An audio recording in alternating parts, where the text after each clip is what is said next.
दी है बाहें, हम चाहें तो पैदा कर सकते हैं चट्टान में राहें।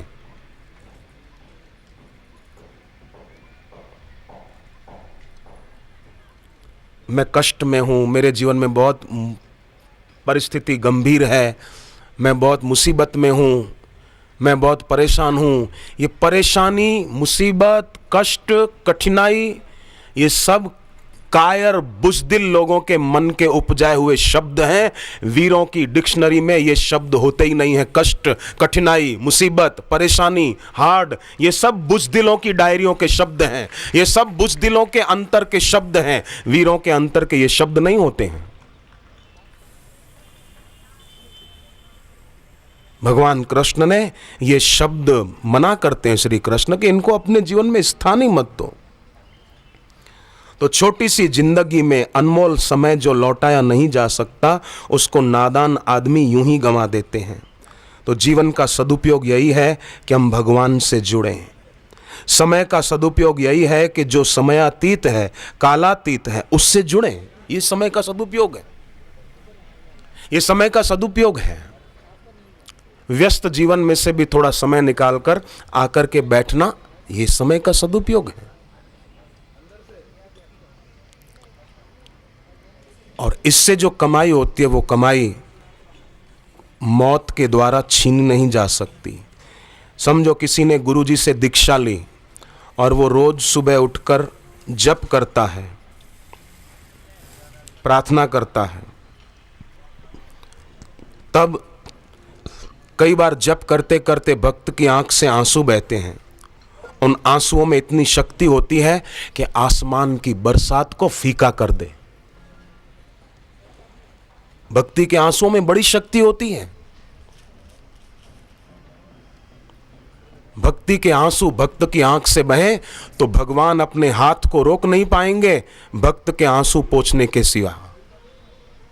ईश्वर के हाथ उठेंगे, अस्तित्व के हाथ उठेंगे भक्त के आंसू पोंछने के लिए, उसको सांत्वना देने के लिए, उसको आशीर्वाद देने के लिए। ईश्वर का हाथ रह नहीं पाएगा आपके सिर पर आए बिना।